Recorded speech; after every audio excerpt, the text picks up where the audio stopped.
Hi there, everyone. Thank you so much for your patience with this last quarter moon reading. I'm catching some morning light here, and I thought I'd do it in a slightly different atmosphere for you guys. If you hear snorting, that's my dog sleeping. So what is the last quarter moon, right? It's the period of time between the full moon, which we had on the 10th, 11th of February, and the new moon that we're approaching on the 26th of February.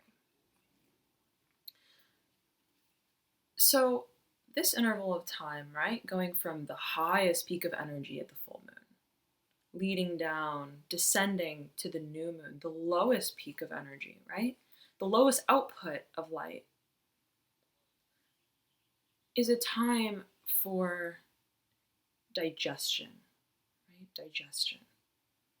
If you think about the full moon as a period where you eat sort of ravenously, right? You have a huge appetite, lots of energy, lots of output. Well, what happens when you eat a heavy meal? You need to nap sometimes even, right? You get sleepy, right? Your energy levels dwindle.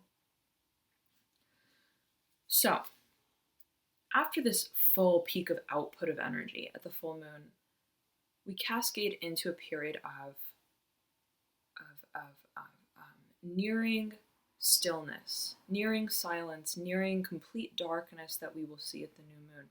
And during this period of time, it's most conducive for you to review what came to light during the full moon, right? Be it an ultimate culmination of some sort of intention set, or just simply the process itself, right? How did I wield my fire energy at that period of time? Was it conducive for me, right? Did I create something positive? Did I create something in line with my soul path? And if not, right, this is a beautiful time to reflect on that. So these energies will be tapping into that period of time, roughly, starting from right after that full moon to about the 26th or so. Again, energy is fluid, so there's no sort of cutoff date or anything like that. Hi there, Gemini. I hope this reading finds you well. Hope February is treating you very nicely. We're almost at the end of it, and March is rapidly approaching. So I hope that it has been rounding off to a beautiful finish.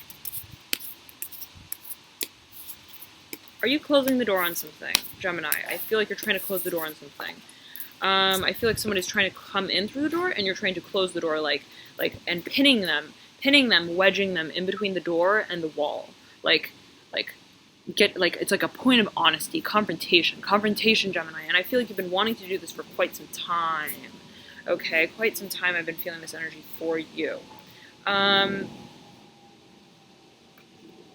this can even be, right? It doesn't have to be with a person.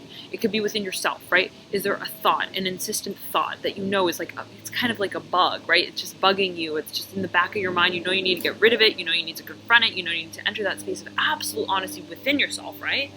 In order to release it, to do away with it, right? Whatever lurks within our subconscious, right? The energetic archives that we feel does not serve us, right? That we feel holds us back in some way. To let go of that, right? To let go of that. And again, right? Confront ourselves in that deepest part of our psyche, right? I know that can be hard for Gemini perhaps sometimes, because Gemini is a very lighthearted sign, right? It's a very lighthearted sign, jovial, right? Doesn't want to get bogged down in the down and out, right? It can be somewhat of an unsettling place, right? But of course it depends on your other signs in your chart, right?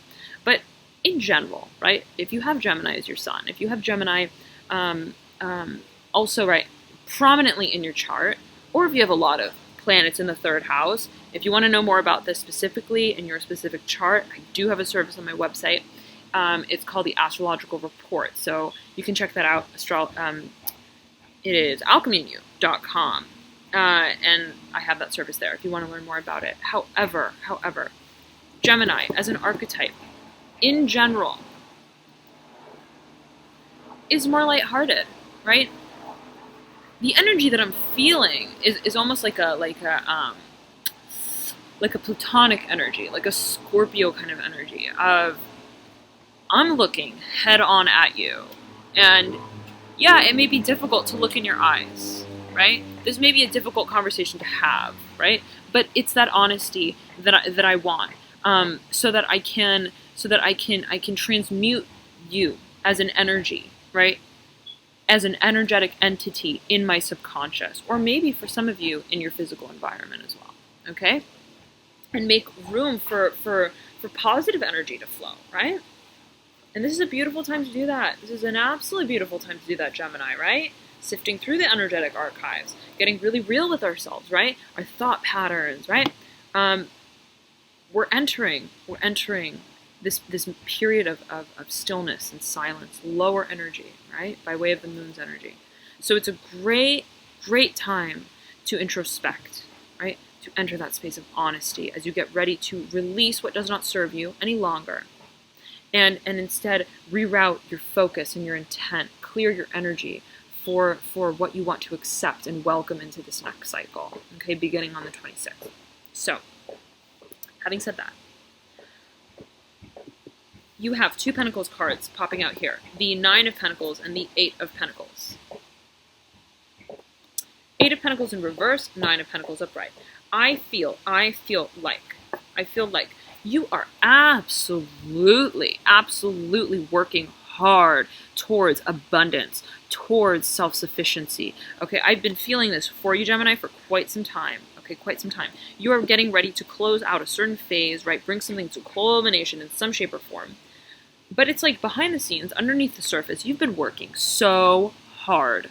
You've been working so hard. And you know what? Maybe this energy is alleviating a bit for you, right? Like you put all of the hard work in, and now you're able to slowly kind of lessen, right?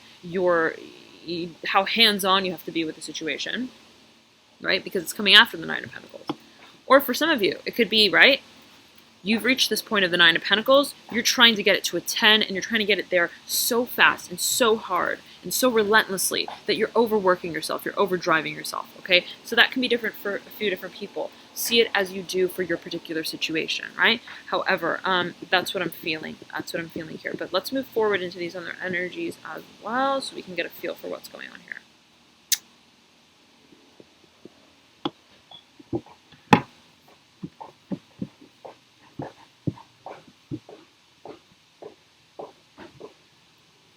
I will say this though. I do strongly feel that it is you having worked very hard and now being able to release in some sense or another, how like zoomed in and focused and relentless, right? Your drive has been. This is very tunnel vision. So, okay. I will say this, 7 of Wands and the Devil, both in reverse, together. Gemini. Okay.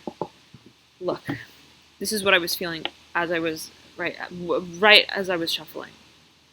There is something I'm feeling in your subconscious or in your environment that is still lurking, even if it is, right, energetically. There's still something in the shadow space, right? In the back of your mind, the recesses of your mind, that is not allowing you to fully transform. To take flight, to be free from this situation, right? That holds you down, right? That holds you down.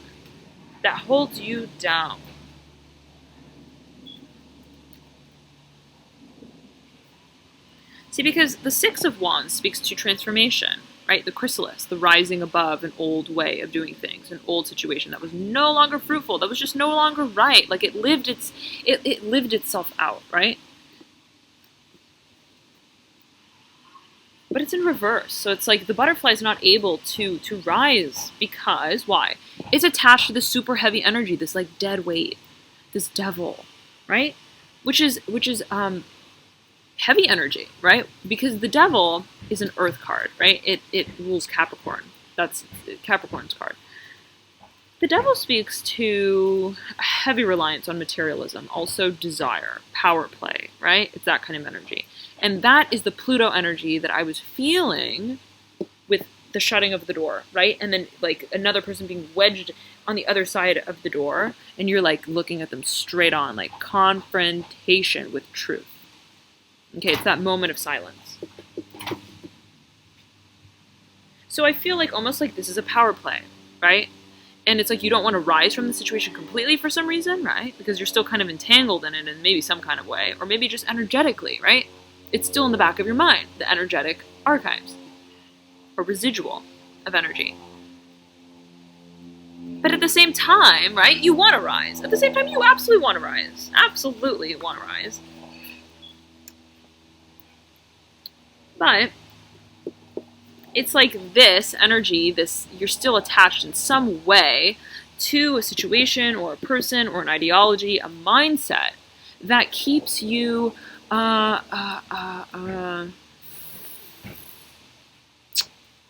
energetically preoccupied, so to speak. It's like, look, the energy between these two cards is very different, right? Wands is fast moving energy. It's light. It rises, fire rises, it grows, right? It's wild and free. The devil is heavy, it's materialistic. It's all about desire. It's all about control in a way also. Why? Because when you really want something, right? Whatever it may be, in whatever way, and you feel like, I have to get it. I'm gonna get it, I have to get it, like whatever it is. That's like energetically holding on to something, right? It's not free flowing, right? It's power kind of energy. So, but in a way that's not really healthy for anyone, right? You or the other party. So it's almost like that insistence almost, right? It's like you're still playing this game even if it's energetically, right? With yourself or with someone else. Inside of yourself or with someone else. In an outward way. But it's also underneath the surface because both of these two cards are in reverse. So it's not like head on. It's like you're trying to like forget about it. You're trying to get it out of your midst. But this is still lurking. So that's why I feel, Gemini, seriously, energetically, detox from whatever you know, right? Is holding you back, right? From taking that true flight of independence forward, right? In such a way that you feel self-empowered, right? So I hope this was helpful for you, Gemini. I feel it, and I know that you guys are nearing that point of absolute freedom, right? Freedom. And oftentimes, right, we can end a situation, we can walk away from a situation, we can technically be done with a situation, right? But still remains the residual of energy that was attached to it in some shape or form. And so it's important to consciously, it's like taking out the garbage, right? You gotta do it. It's not fun, right? But it's important, you gotta do it, to go through your energetic archives yet again. I'm compelled to say this. And really get real, right? Look through that door, wedge. Whatever difficult energy or energetic blockage is in your way, wedge it in between the door and look at it super clearly. That Plutonic energy, right? Doesn't have to be with another person, it could be with yourself, right? That very honest space of looking at something head on with absolute clarity. I'm being beckoned to look at my crystal quartz wand, right? Taking action in a very active way of illuminating where, right, the energetic blockages may still persist in the back of your mind or even literally in your physical mist, all right? I feel like that will help you move forward much more quickly and for this transition to take place as effectively as possible, all right? Thank you so much, Gemini, for tuning in. I wish you all love and light on this journey ahead. And I will be back soon with the new moon reading on the 26th of February. So it's coming up quite soon, actually. So stay tuned for that. It should be interesting to see how these energies dissipate as we get ready for the next new moon cycle of setting intentions, cleaning the slate, right? Blowing out all of the excess, right? Energy that just does not serve us as we move forward towards our highest light and truth. Okay. Love and light to you all again, and I'll see you soon. Bye.